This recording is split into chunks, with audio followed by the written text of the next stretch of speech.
सबसे पहले हम बात कर लेते हैं अपवर्तनांक की। अपवर्तनांक की बात कर लेते हैं। अपवर्तनांक में से क्वेश्चन बनते हैं। अपवर्तनांक में क्या बात करेगा कि एक माध्यम से दूसरे माध्यम में ये प्रकाश की किरण जा रही होगी और फिर उसमें से भी अगले किसी माध्यम में जा रही होगी, यानी माध्यम चेंज होता रहता है। माध्यम चेंज होता रहता है, एक माध्यम से दूसरे माध्यम में गई और दूसरे माध्यम से फिर तीसरे माध्यम में गई। जैसे कि ये एयर है, ये गिलास है और ये वाटर है। तो हमेशा जो अपवर्तनांक निकलता है किसी के सापेक्ष निकलता है। जैसे एयर के सापेक्ष गिलास का अपवर्तनांक, एयर के सापेक्ष गिलास का अपवर्तनांक, या वाटर के सापेक्ष गिलास का अपवर्तनांक, या गिलास के सापेक्ष वाटर का अपवर्तनांक, इस तरह से होता है। तो सामान्य रूप से जो लिया जाता है अपवर्तनांक वो एयर के सापेक्ष लिया जाता है। कुछ नहीं है तो एयर के सापेक्ष लिया जाता है। जैसे ये एक पट्टी रखी है गिलास की, तो इसका जो अपवर्तनांक लिया जाएगा एयर के सापेक्ष लिया जाएगा ANG। इसको नॉर्मली ANG से रिप्रेजेंट करेंगे, यानी एयर के सापेक्ष गिलास का अपवर्तनांक। ऐसे यहां पर अगर गिलास की जगह पर वाटर हो अकेला, तो वाटर को ANW लिख देते हैं हम, ANW लिख देते हैं, यानी एयर के सापेक्ष वाटर का अपवर्तनांक। और अगर मान लीजिए कि ये गिलास से वाटर में जा रही है, रेज गिलास से वाटर में जा रही है और इनका आपस में अगर सापेक्ष कहें तो GNW, यानी गिलास का इसके सापेक्ष या इसका वाटर का गिलास के सापेक्ष GNW लिख दिया जाता है। तो इस तरह से दो माध्यम का ये कंपैरिजन होता है। किसी माध्यम के सापेक्ष होता है, किसी का होता है ये। तो इस तरह से अपवर्तनांक हमसे पूछेगा। एक क्वेश्चन देख लेते हैं पहले।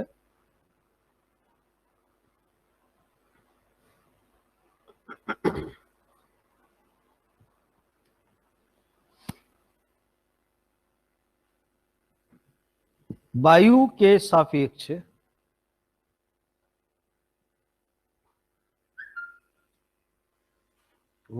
सापेक्ष कांच व पानी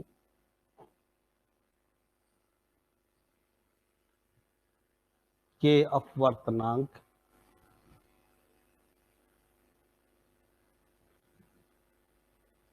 क्रमशः 3/2 व 4/3 है। तो पानी के सापेक्ष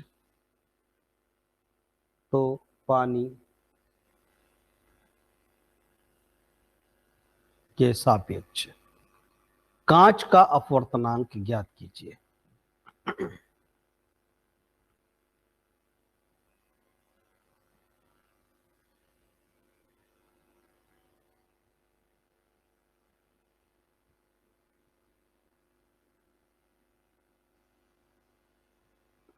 क्या मतलब है, एक बार इसको जान लीजिए ठीक से। वायु के सापेक्ष कांच का अपवर्तनांक इसने दे रखा है, यानी ANG इसने हमें दे रखा है 3/2 एयर के सापेक्ष। ऐसे ही एयर के सापेक्ष इसने पानी का भी दे रखा है, यानी ANW भी हमें दे रखा है 4/3। तो कह रहा है पानी के सापेक्ष कांच का अपवर्तनांक ज्ञात कीजिए। पानी के सापेक्ष कांच का अपवर्तनांक ज्ञात कीजिए, ये हमसे पूछा है।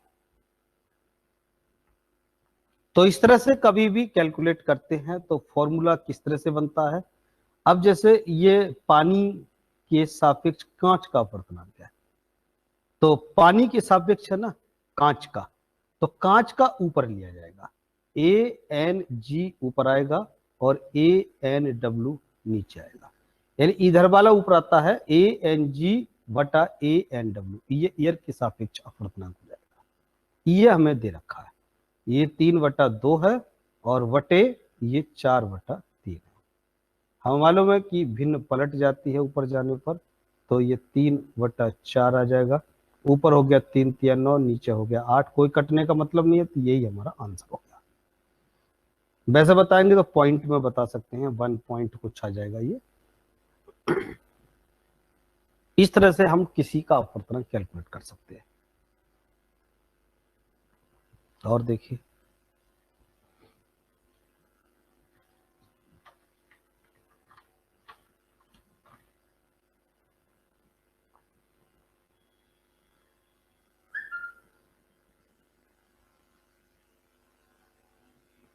वायु के सापेक्ष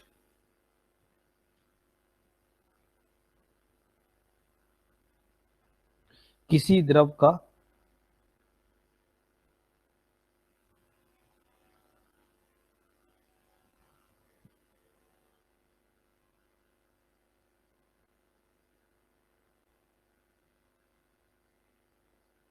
क्रांतिक कोण, कभी कभी क्रांतिक कोण की बात करने लगता है, 45 डिग्री है, तो उसका अपवर्तनांक क्या होगा। ये दूसरे टाइप का क्वेश्चन हो गया। कभी कभी हमसे क्या करेगा, क्रांतिक कोण हमें दे देगा और हमसे अपवर्तनांक पूछ लेगा। वायु के सापेक्ष किसी द्रव का, वायु के सापेक्ष किसी द्रव का, लिक्विड का, अब वो द्रव पता नहीं क्या है, ANL हमें बताना है, उसका अपवर्तनांक बताइए। वायु के सापेक्ष किसी द्रव का क्रांतिक कोण तो दे रखा है, लेकिन उसका अपवर्तनांक हमें चाहिए। तो क्या करेंगे, ऐसी स्थिति में जो एक माध्यम के सापेक्ष दूसरे का अपवर्तनांक है, ईयर के सापेक्ष ही दिया है इसने, तो ईयर के सापेक्ष में तो हम कुछ कर ही नहीं सकते। हाँ, ये भी कोई एक माध्यम होता, ये भी होता, तो फिर तो इसमें तो ईयर के सापेक्ष है, तो सीधा यही लगा सकते हैं जो स्नेल का नियम है, sin I बटे sin R, बस यही लग सकता है। जब ईयर के सापेक्ष होता है तो वहां पर sin I बटे sin R प्रयोग करेंगे। अब ना तो हमें sin R दिया है, ना ही sin R दिया है, तो फिर क्या करें। हमें मालूम है क्रांतिक कोण के मामले में जो प्रकाश की किरण आती है वो कितने डिग्री पर आती है, क्रांतिक कोण पर जब आएगी तो ये क्रांतिक कोण जो दिया है ये आई होगा, होगा। इस स्थिति में जब क्रांतिक कोण में आएगी तो ये प्रकाश की किरण अपने ही माध्यम में वापस चली जाती है, यानी पूर्ण आंतरिक परावर्तन हो जाता है। उस स्थिति में जब क्रांतिक कोण की बात करता है तो साइन आई की जगह साइन आई वटे साइन आर। अब देखिए यहां एक चीज का ध्यान रखना है, क्रांतिक कोण जब 45 दिया है तो आपको जो लगाना है उस स्थिति में ये अपने ही माध्यम में वापस आ रही है, तो ये ध्यान रखना है यहां पर ये 45 डिग्री जो लगाएंगे वो आर की जगह पर लगाएंगे और आई की जगह पर हमेशा 90 डिग्री लगाएंगे। ये हमेशा 90 डिग्री लगेगा और ये क्रांतिक कोण लगेगा, यानी फॉर्मूला तो साइन आई बटे साइन आर है, लेकिन जब क्रांतिक कोण का मान दे देगा तो हम फॉर्मूला या ट्रिक समझ लीजिए इसको ये लगाते हैं 90 डिग्री बटे क्रांतिक कोण, ये लगाते हैं, ये यूज करेंगे। तो ये हो गया साइन 90 वटे साइन 45 और साइन 90 का मान कितना हो गया, 1 हो गया, और साइन 45 का मान 1/√2 हो गया, यानी फाइनली जो आ गया √2 आ गया, और √2 का मान अगर पूछ रहा है तो 1.414, 1.414, ये इसका अपवर्तनांक आ गया। क्लियर। ये जब करेंगे ऐसा जब हमें क्रांतिक कोण का मान दिया हो और अपवर्तनांक पूछ रहा हो तो। ये एक इस तरह के क्वेश्चन मिल सकते हैं। और देखिए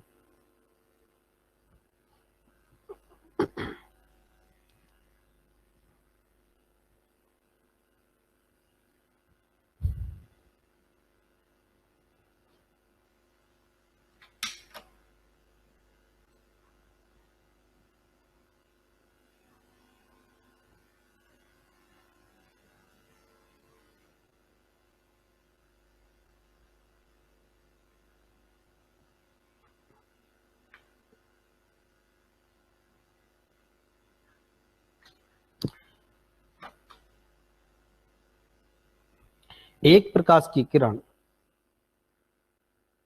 एक प्रकाश किरण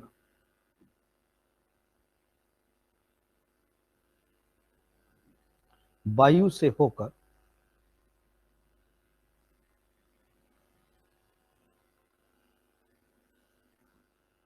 एक द्रव में से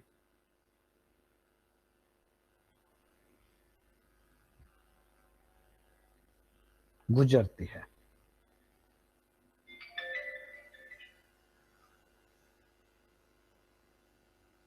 तो 15 डिग्री से विचलित हो जाती है। विचलित तो हो ही जाएगी। सघन में जाएगी तो अविलंब के पास आ जाती है, विरल में जाती है तो अविलंब से दूर हो जाती है। अगर आपतित कोण यानी आई 60 डिग्री है तो द्रव का अपवर्तनांक ज्ञात कीजिए। ये तीसरी टाइप का क्वेश्चन पूछ लिया जाएगा।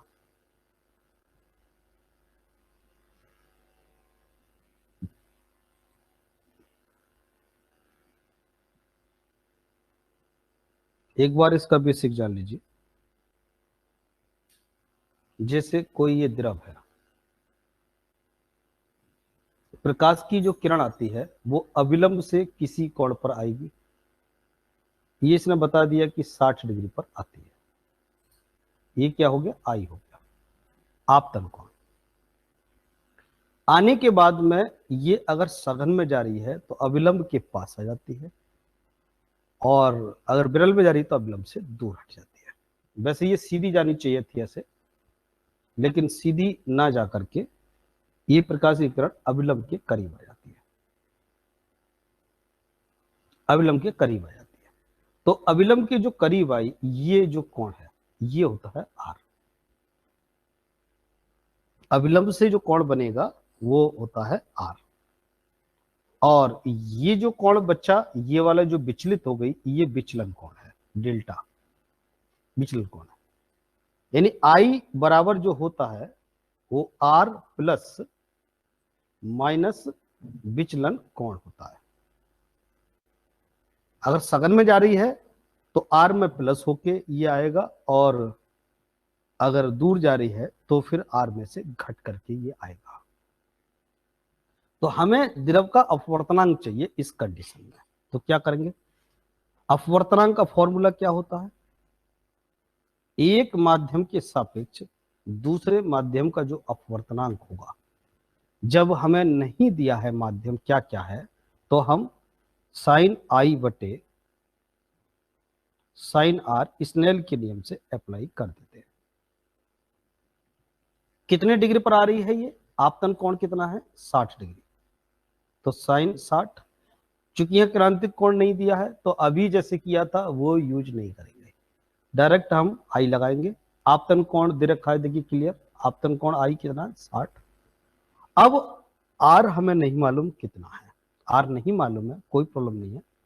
तो ये 60 है तो ये भी पूरा 60 होगा, और 60 में से ये जो विचलन है कितना घट गया? 15 डिग्री घट गया।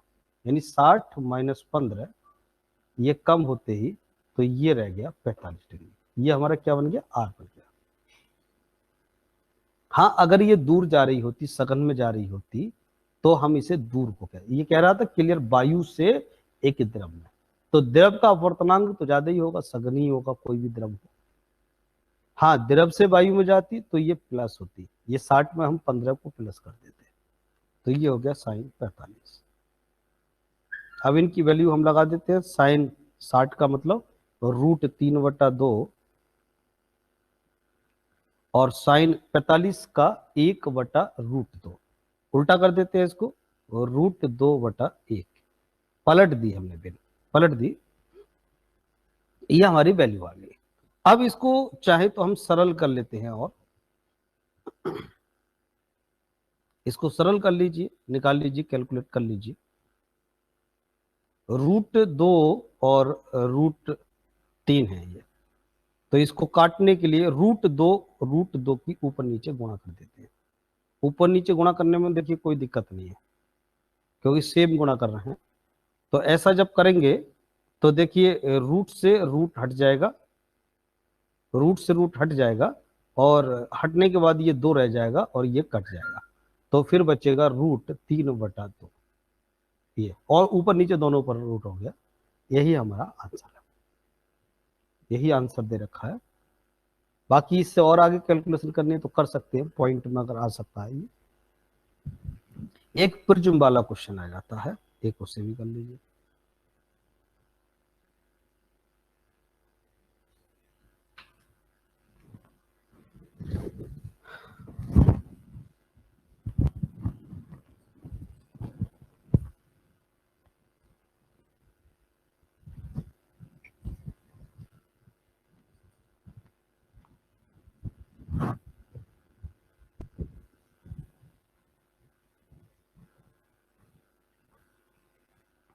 पहले प्रिज्म वाले क्वेश्चन को लिख लीजिए। एक प्रिज्म में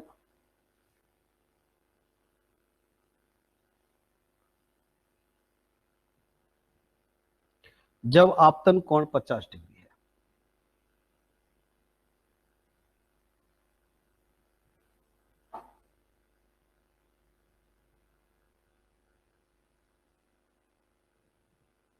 तो विचलन कोण न्यूनतम है।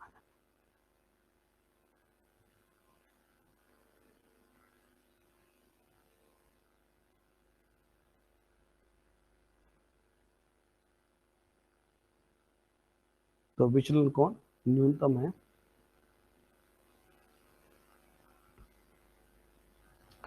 और 42 डिग्री है, ये भी बता दिया 42 डिग्री है।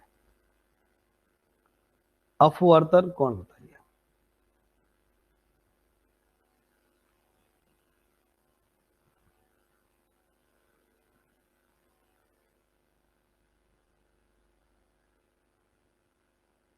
अगर हम प्रिज्म की बात करें तो प्रिज्म एक त्रिकोणा टाइप का होता है, और जब कोई इस पर प्रकाश की किरण जब आपतित होती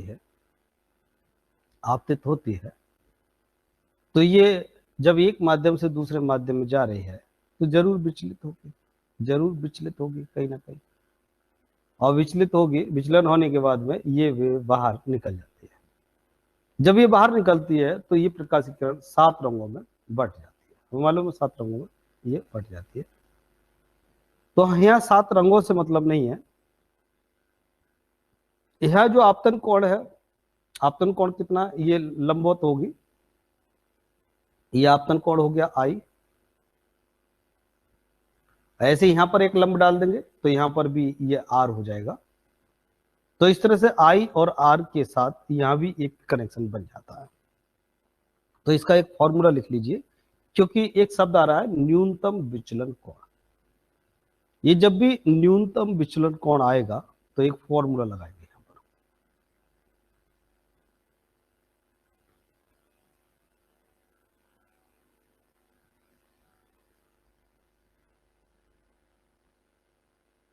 न्यूनतम विचलन कोण बराबर आपतन कोण जितना भी उसका डबल कर दीजिए, 2 गुणा आपतन कोण। आपतन कोण का मतलब I, आपतन कोण माइनस अपवर्तन कोण, इसे शॉर्ट में ऐसे भी लिख सकते हैं 2i माइनस आर, ये न्यूनतम विचलन कोण, डेल्टा न्यूनतम विचलन कोण। इस तरह से इस फॉर्मूला से कैलकुलेट कर लेते हैं।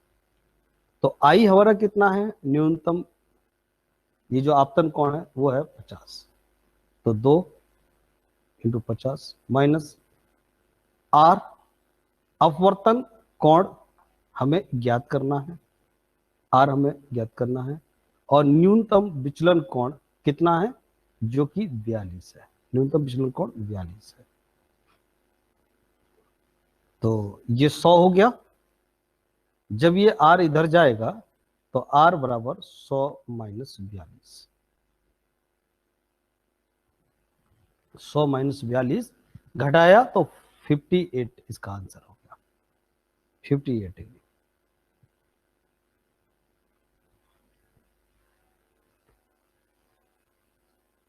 कर पाएंगे अब इस तरह का क्वेश्चन?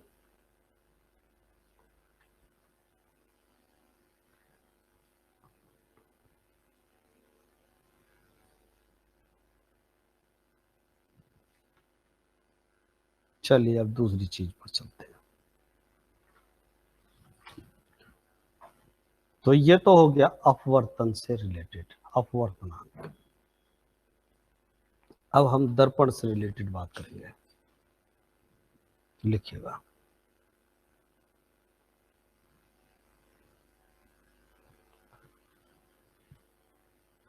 +5 सेंटीमीटर फोकस दूरी के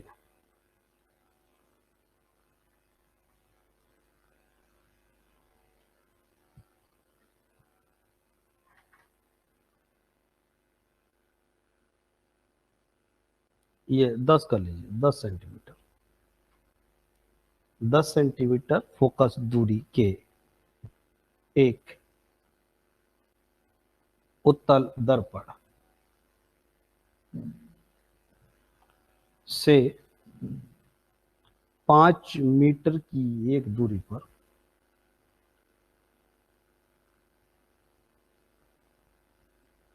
एक वस्तु है, एक वस्तु स्थित है। प्रतिबिंब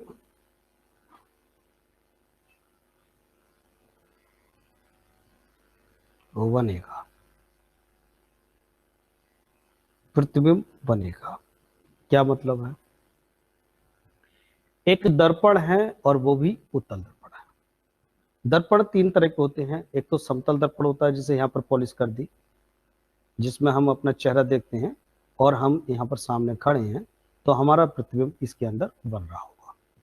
जितनी दूरी पर हम खड़े होते हैं उतनी दूरी पर अंदर प्रतिबिंब बन रहा होता है, उतनी ही दूरी पर और उतने ही साइज का। तो ये तो समतल की स्थिति में होता है। एक दूसरी स्थिति आती है जिसको कहेंगे, अगर बीच में उठा हुआ भाग है, जिधर हम देख रहे हैं चेहरे को वो उठा हुआ है, तो ये होगा उत्तल दर्पण।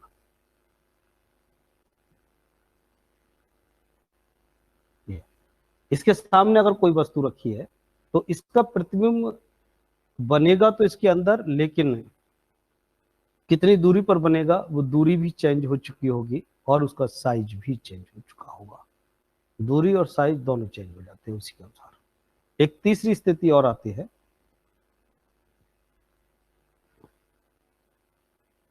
बीच का भाग अगर दबा हुआ है तो ये अवतल दर्पण होगा, और यहां पर अगर कोई वस्तु रखेंगे तो इसका प्रतिबिंब इसके अंदर हमें दिखाई दे रहा होगा। इसका एग्जाम्पल बिल्कुल ऐसे समझ लीजिए जैसे अपना गाड़ियों में लगा हुआ साइड मिरर। साइड मिरर में क्या होता है, इतना बड़ा ट्रक वो छोटा सा दिखाई देता है। अवतल दर्पण ये हजामत बनाने वाला दर्पण देख लीजिए, इसमें चेहरा बड़ा दिखाई देता है।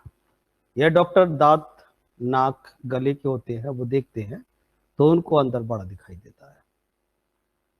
तो सामान्य रूप से जब वो वस्तु रखी होगी तो इसमें जो प्रतिबिंब बनेगा वो बड़ा बनता है, और इसमें प्रतिबिंब छोटा बनता है और इसमें सेम बनता है। तो यहां हमसे कह रहा है उत्तल दर्पण, यानी बात इसकी कर रहा है।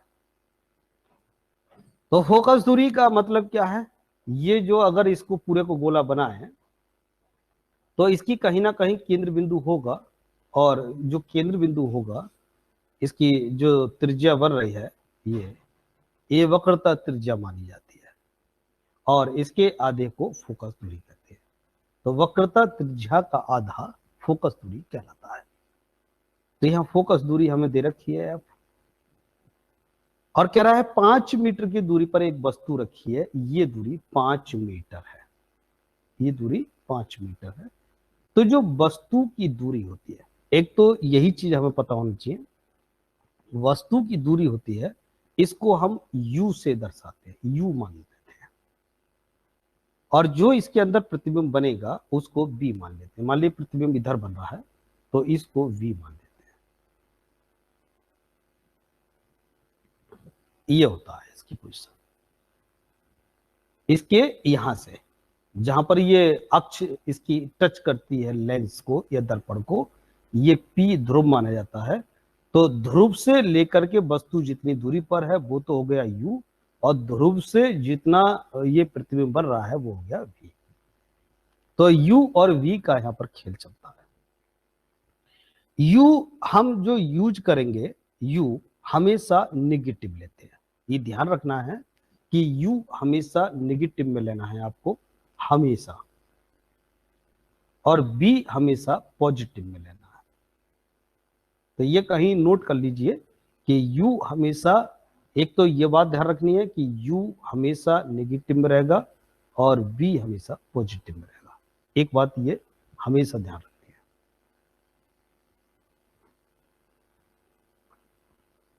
अब जो फॉर्मूला लगाएंगे बराबर 1/v माइनस 1/e, इस फॉर्मूले को हम यूज करते हैं फोकस दूरी निकालने में। ठीक, यहां पर आप प्लस कर लीजिए और माइनस भी कर लीजिए।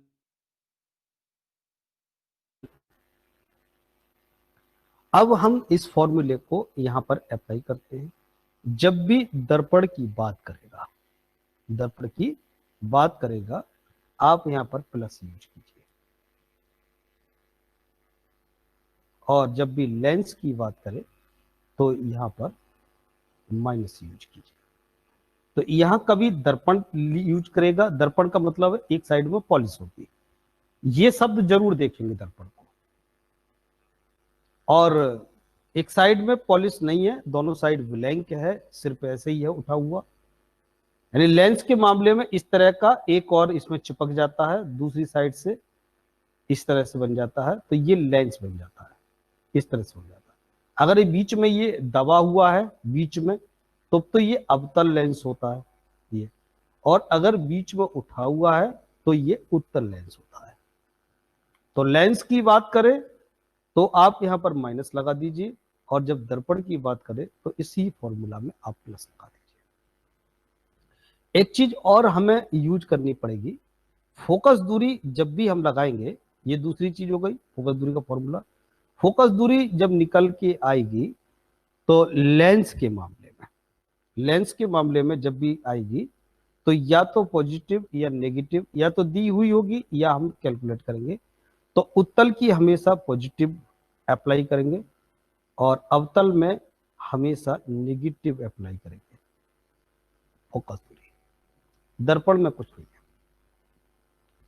तो ये 2-3 बातें हैं जो हमें याद रखनी है। तो अब लगा दीजिए इस वाले फॉर्मूला में, हम अप्लाई कर देते हैं। तो हमें क्या निकालना था, प्रतिबिंब कितनी दूरी पर बनेगा, प्रतिबिंब कहां बनेगा, यानी v हमें कैलकुलेट करना है, और फोकस दूरी हमें दे रखी है और u हमें दे रखी है। तो लगा दीजिए, फोकस दूरी हो गई हमारी कितनी, 10। तो 1/10 बराबर b हमें कैलकुलेट करना है, और प्लस 1/u, u कितना है u है 5, लेकिन अभी बताया था कि u को हमेशा माइनस में लगाइए, तो जब माइनस में लगाएंगे तो यहाँ पर चिन्ह ये प्लस की जगह चेंज हो जाएगा, माइनस हो जाएगा, यानी 1/10 बराबर 1/v और ये -1/5। अब देखिएगा यूनिट का ध्यान रखिएगा, गलती होती है फिर यूनिट में। यूनिट यहाँ सेंटीमीटर है और यहाँ मीटर में है। फोकस दूरी को आपको हमेशा मीटर में लगाना है, हमेशा मीटर में लगाना है फोकस दूरी को। तो ये किस में दे रखी है हमें,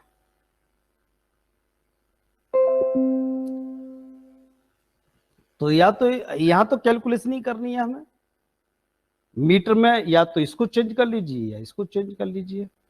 तो ये तो हमें सेंटीमीटर में दे रखी है, तो ऐसा कीजिए यहाँ कैलकुलेशन आसान हो जाएगी, इसको ही सेंटीमीटर में बदल लेते हैं, 500 सेंटीमीटर बनेगा, 100 की गुणा हो जाएगी ना, ये 5 सेंटीमीटर बनेगा, तो फिर यही चेंज कर लीजिए, कोई दिक्कत नहीं।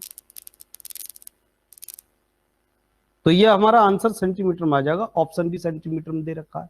अगर हमने मीटर में चेंज की होती तो ऑप्शन भी हमारा मीटर में आता, फिर हमें चेंज करना पड़ता। तो ऐसा करेंगे कि जहां कम से कम चेंज करना पड़े, तो ये कर लीजिए 1/v बराबर हो गया, ये चूंकि माइनस का है उधर जाएगा तो प्लस का हो जाएगा, तो 1/10 प्लस 1/500, एलसीएम ले लीजिए, 500 एलसीएम आ गया, 10 से भाग लगाया 50 बार, तो 50 एकम 50 हो गया, और 500 से भाग लगाया, एक बार कटा, एक की कम एक हो गया, बराबर 51/500 हो गया, 1/b बराबर, तो b बराबर क्या हो गया 500/51, भाग लगा दीजिए 51 से, 9 बार जाएगा तो ये 9.8 सेंटीमीटर आ जाएगा। तो 2-3 पॉइंट हो गए, इन पॉइंटों का ध्यान रखेंगे। सबसे पहले नजर यही डालेंगे कि दर्पण है या लेंस है, फिर ये देखेंगे कि वो उत्तल है या अवतल है, उसके बाद यूनिट पर ध्यान देंगे, और U क्या है B क्या है, इनको अप्लाई चिन्ह के साथ ठीक तरह से करना है, बस फॉर्मूला में लगा करके इसको हमें अप्लाई कर देना है। कभी हमसे F पूछेगा, कभी B पूछेगा, कभी U पूछेगा। नेक्स्ट देखते हैं।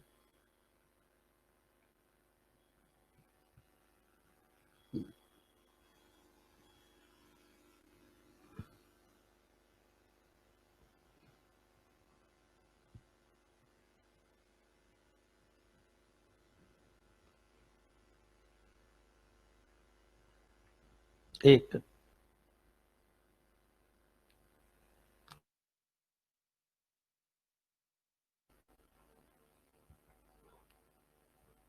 2 सेंटीमीटर लंबी वस्तु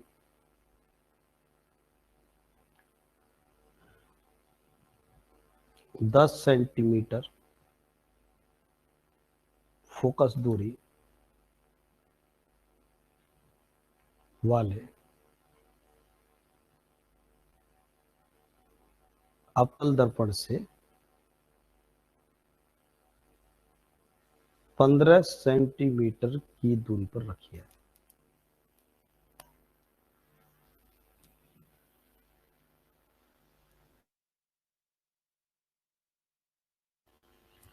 प्रतिबिंब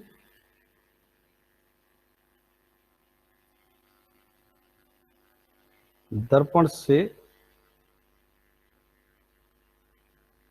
कितनी दूरी पर बनेगा,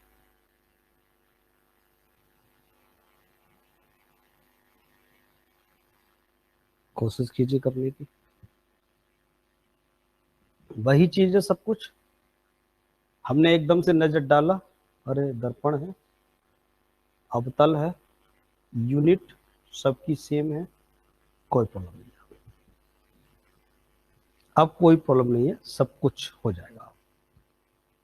फॉर्मूला 1/f बराबर 1/b और प्लस 1/u, प्लस यू होगा, क्यों, क्योंकि दर्पण है। ठीक, लगा दीजिए, फोकस दूरी लगाइए पहले। फोकस दूरी हमें कितनी दी है? 10 सेंटीमीटर।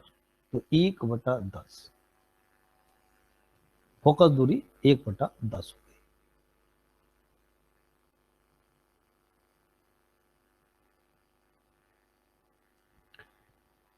ठीक, और 1/v कितनी दूरी पर प्रतिबिंब बनेगा?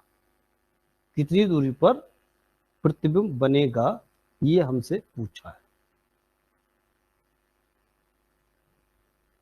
और u हमें दिया है, u दिया है 15 सेंटीमीटर की दूरी पर ये वस्तु, 15 सेंटीमीटर की दूरी पर ये वस्तु रखी है। तो जब हमने ये वस्तु लगाई, चूंकि वस्तु u तो हमेशा माइनस में ही लगना है, तो हमने इसको लगा दिया माइनस में। कीजिए, अब कैलकुलेशन कीजिए।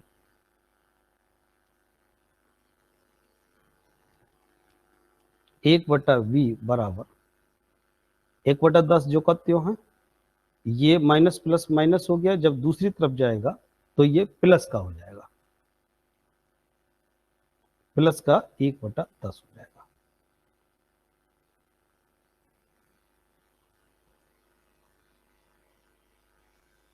अब एक चीज और ध्यान रखिए, फोकस दूरी का और ध्यान रखिए। हम यहां फोकस दूरी को चिन्ह के साथ ही अप्लाई करेंगे, ये बात और ध्यान रखिए। तो फोकस दूरी हमारी क्या है? लेंस है अवतल। तो उत्तल के मामले में पॉजिटिव होती है और अवतल के मामले में नेगेटिव होती है। तो यहां पर हम माइनस में यूज करेंगे, और जब ये माइनस में होगी तो ये पोजीशन बनेगी। तो एलसीएम ले लिया हमने, 10 एलसीएम हो गया, 10 एलसीएम हो गया। नहीं, फोकस दूरी कितनी थी? फोकस दूरी 10 थी और ये 15 थी। तो ये 15 थी, तो इसको 15 रखिए, ये 15, ये 15 है और ये हमारी 10 है। तो एलसीएम आएगा हमारा 15, एलसीएम आएगा 30। 23, 10 तिया 30, माइनस का 3 हो गया, और 15 दूनी 30, प्लस का 2 हो गया। तो 1/v बराबर हो गया माइनस का 1/30। तो b बराबर हो गया माइनस का 30 सेंटीमीटर। क्या मतलब है इसका? 3 सेंटीमीटर की दूरी पर तो ये बनेगा प्रतिबिंब, और माइनस का मतलब हो गया ये वस्तु की ओर बनेगा।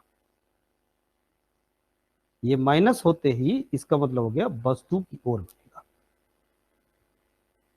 तो फोकस दूरी, अब वहां वो लिख लीजिए, लेंस और दर्पण,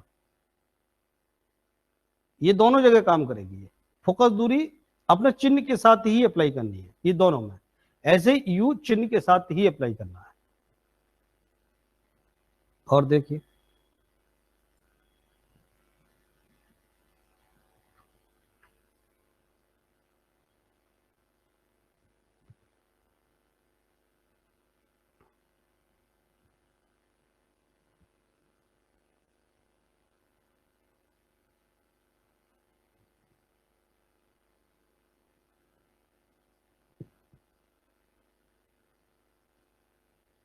उत्तल दर्पण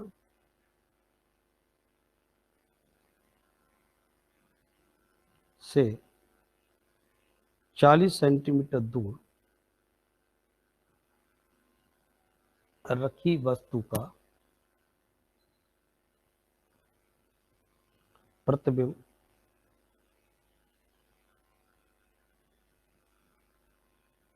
प्रतिबिंब 10 सेंटीमीटर दूरी पर बनता है।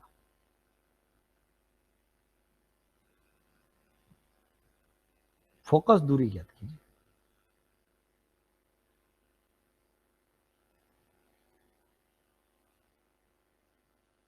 फॉर्मूला लगा दीजिए, लाइए देखिए कितना रहा।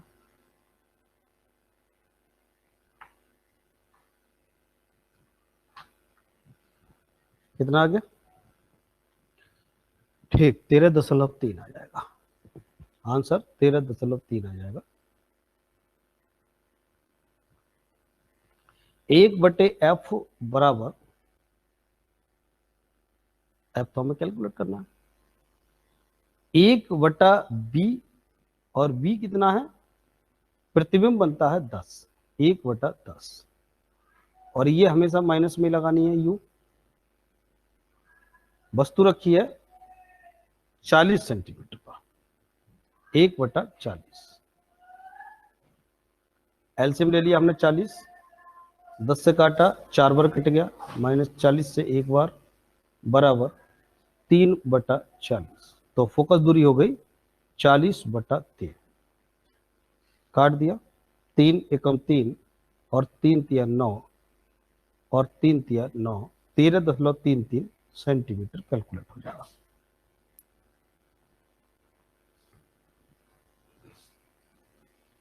ये तो होगा सिंपल फॉर्मूला पर आधारित। कभी कभी क्या करेगा, फोकस दूरी पूछेगा और वस्तु की लंबाई देगा, यानी दूरी ना दे करके वस्तु की लंबाई देगा, तब क्या करेंगे?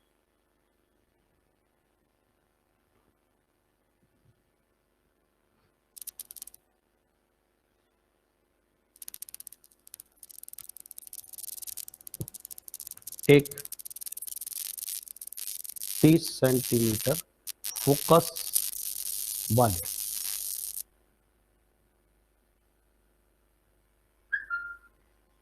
उत्तल दर्पण से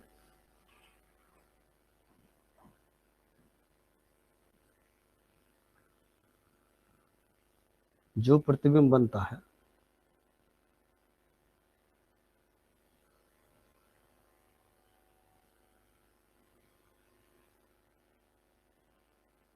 वह वस्तु से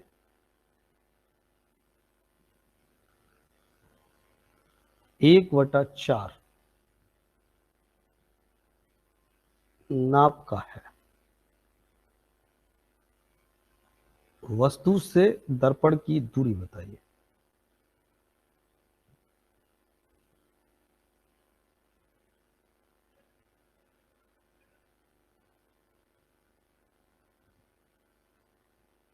ऐसे भी पूछ लेगा।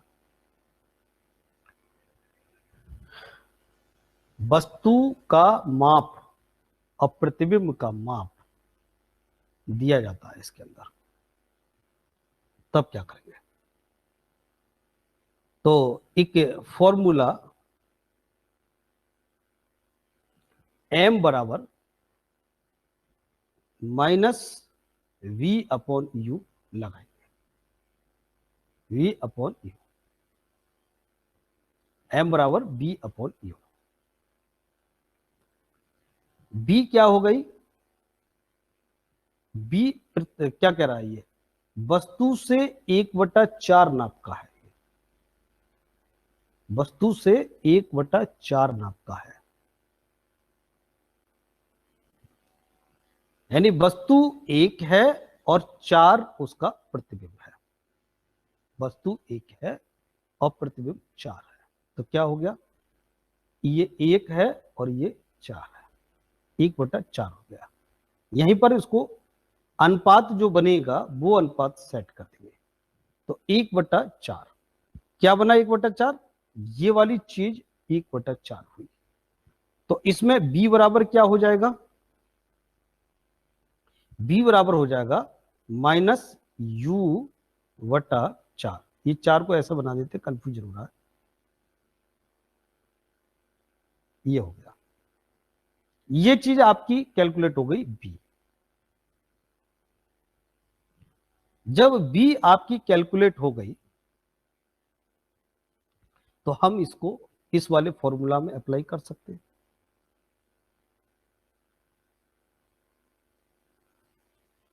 इसमें अप्लाई कर सकते हैं। फोकस दूरी हमें दे रखी है 30, फोकस दूरी 30 हमें दे रखी है। उत्तल की पॉजिटिव होती है, इसलिए पॉजिटिव में हमने अप्लाई कर दी। बी की जगह पर हम ये लगा सकते हैं, लगा दीजिए बी की जगह minus u/4 -u/4 plus 1/u। इसे u को हमने ऐसे रख दिया, रहने दिया।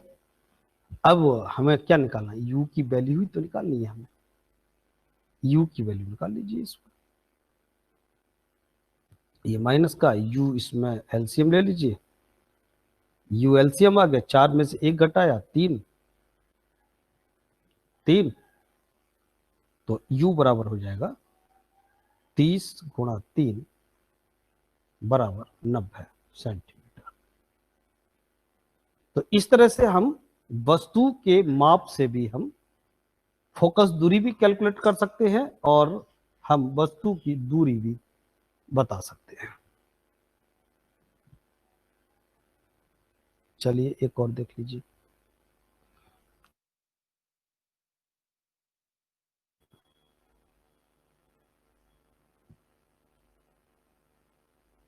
एक उत्तल दर्पण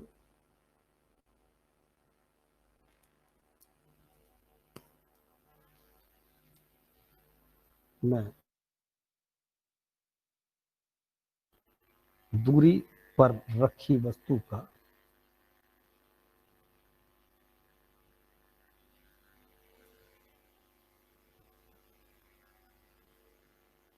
प्रतिबिंब वस्तु की लंबाई का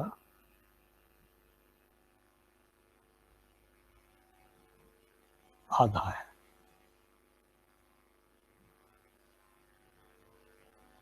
फोकस दूरी बताइए।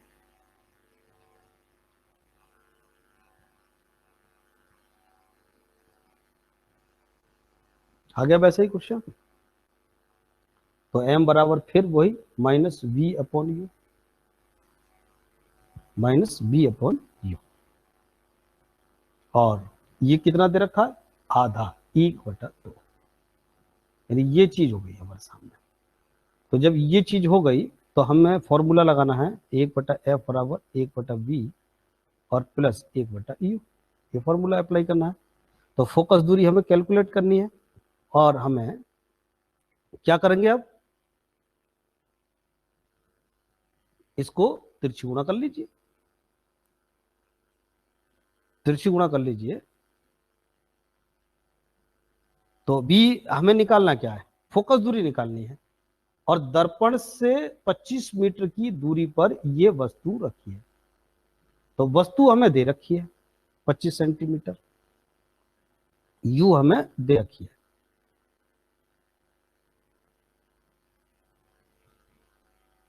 ये हमें दे रखी है पहले से।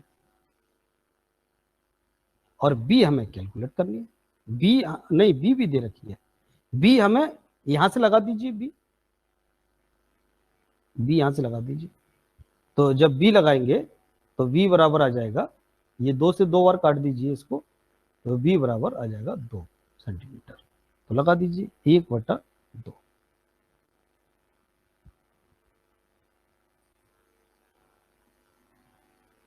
कीजिए कैलकुलेट।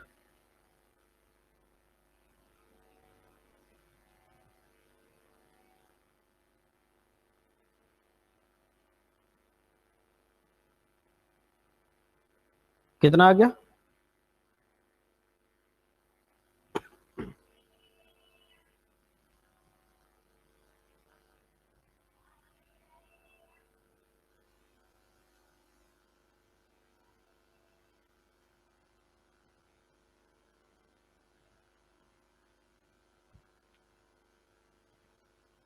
यहाँ की, रुकिए रुकिए 1 मिनट रुकिए, 1 मिनट रुकिए। ये 4 नहीं है, गलती हो गई। ये गलती नहीं है, गलती हो रही है। देखिए ये यू है, कट नहीं जाएगा ना, कटेगा नहीं। तो b बराबर ये आएगा u/2 आएगा, ये आएगा u/2, u/2 आएगा। और u हमें दे रखा है 25, 25/2। अब लगाइए 25/2, 25/2। और ये 1/25 हो गया। एलसीएम ले लीजिए 25, 25 एलसीएम ले लिया और 2 और 1 3 हो गया। और ये किस में लगेगा, देखिए चिन्ह जरूर लगाइए साथ में, माइनस, माइनस लगेगा तो माइनस लगते ही यहां पर आ जाएगा 1, तो एफ बराबर हो गया 25 सेंटीमीटर, ये आ जाएगा आंसर। चिन्ह का ध्यान जरूर रखना है, चिन्ह में गलती हो सकती है, और ये u और 4 में यहां देखिए इस तरह से गलती हो सकती है, ये ध्यान रखिएगा। b और u ये बिल्कुल क्लियर बने, ये नहीं तो काट पीट करके यही आंसर लगा देंगे। एक क्वेश्चन और कर लीजिए, और कल को इसमें करेंगे लेंथ से रिलेटेड।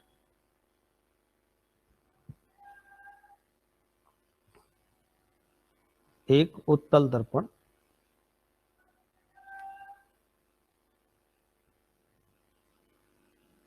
जिसकी फोकस दूरी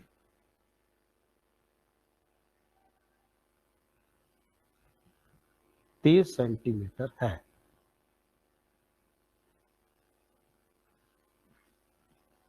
और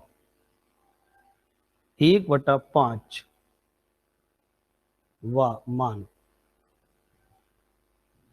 के बराबर प्रतिबिंब बनता है।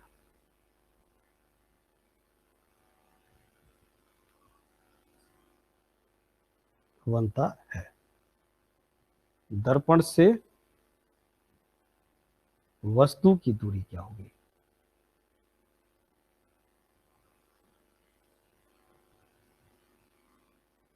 दर्पण से वस्तु की दूरी क्या होगी, यानी u इसने पूछ लिया हमसे।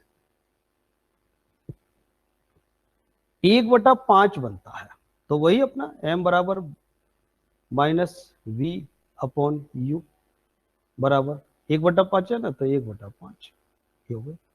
तो 1/f बराबर 1/v और प्लस 1/u। तो फोकस दूरी तो हमें दे रखी है 30, 1/30। ये देख लीजिए उत्तल ही है, पॉजिटिव लगेगी, अगर ये अवतल होता तो नेगेटिव लगती। अब b की जगह पर क्या लगाएं? b की जगह पर आप, हमें u का मान नहीं दिया है इसने, अगर u का मान दिया होता तो हम यहां पर लगा देते। तो b निकाल लीजिए, b बराबर हो जाएगा -u/5, ये हो जाएगा u/5। तो लगा दीजिए b की जगह पर,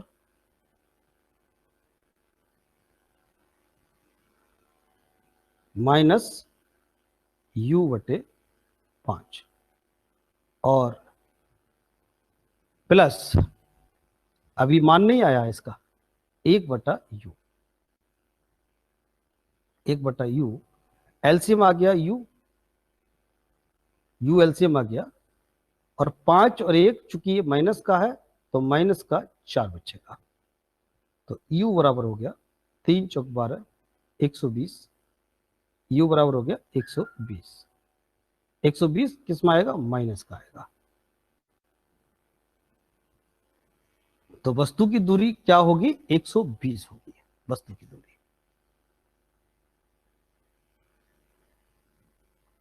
तो इस तरह से ये 2-3 टाइप के क्वेश्चन हो गए।